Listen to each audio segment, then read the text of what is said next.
the NGH, we are still the group, right? And I learn, I would say every day, but at least every year at the convention.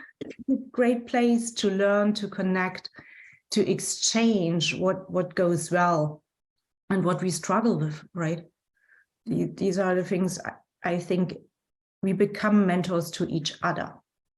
So this year I'm going to speak about two different topics. One is body language, communication and body language, and the other topic is going to be about a plan when hope is needed and when you work with severe illnesses like cancer, for instance. And it's based on, or it's reflected in my first book, Your Script for Hope.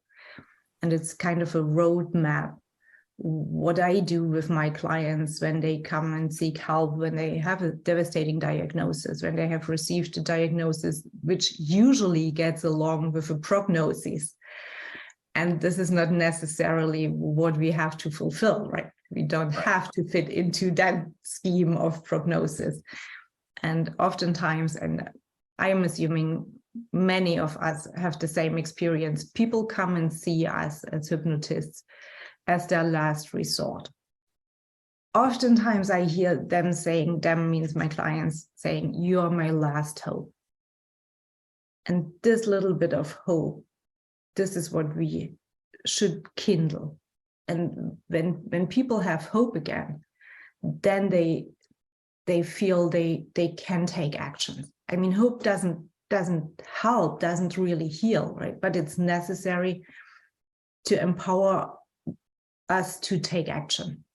And the roadmap, what I do with my clients, from seeing them the first time they have a devastating diagnosis and what I do with them to get them to the point that they say, okay, I can tackle that, I got that.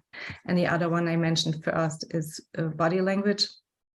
And I feel, and I see this every time again, that understanding, being able to read body language propels our success forward so tremendously, because when we can read the tiniest signs in our client's face or body that the client may not even be aware of or cannot put into words, right? And when we can read and translate this, we can help our clients more efficiently, I think. And it gives you a new perspective. You can see things from a different angle. And exchanging your thoughts, what you are going through, what works well in your practice, what doesn't, the case studies.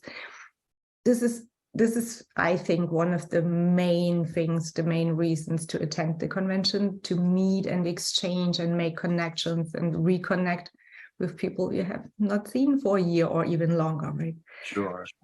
Another reason, of course, is learning in a group, learning from people who have different experiences than you have. I mean, it's the same topic, but hypnosis is something that we do with our personality.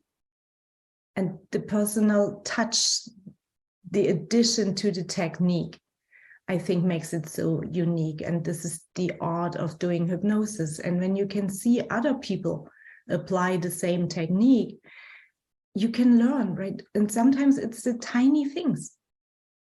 How you change your voice, what you say in a specific situation, the tiny things, right? I think the curriculum we learn when we get certified, but the tiny tweaks that make it so unique, this is what we learn at the convention.